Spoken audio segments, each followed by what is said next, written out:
பெருந்தலைவர் காமராஜின் புகழ், பெருந்தலைவர் காமராஜ் புகழ், பெருந்தலைவர் காமராஜ் புகழ்.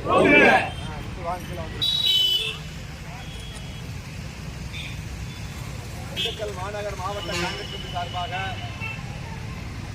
நமது ஒப்பற்ற தலைவர் அவனை எல்லாம் 21ஆம் நூற்றாண்டுக்கு அழைத்துச் சென்றேன் என்று சொன்ன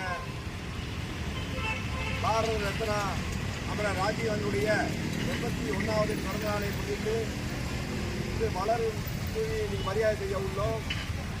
அன்புக்குரிய நண்பர், அன்றைய தினம் நம்முடைய தலைவர் பஞ்சாயத்து ராஜ் திட்டத்தின் மூலமாக தான் ஏழை எளிய மக்கள், தலித் சமுதாய மக்களுக்கு பெண்களுக்கான இடஒதுக்கீடு கொடுத்தவர் நம்முடைய அருமைக்குரிய தலைவர் ராஜீவ்காந்தி அவர்கள்.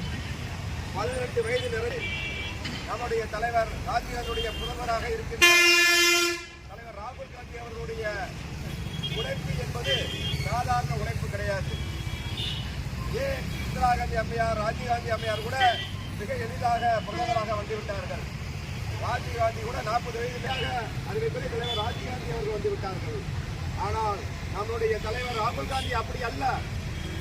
2004 அவருக்கு பிரதமர் வாய்ப்பு இருந்தது, வேண்டாம் என்று கூறிவிட்டார். 2009 பிரதமர் வாய்ப்பு வந்தது, அதையும் வேண்டாம் என்று கூறிவிட்டார். எதற்காக என்று சொன்னால் அவர் உழைப்பின் மூலமாக வர வேண்டும் என்பதற்காக.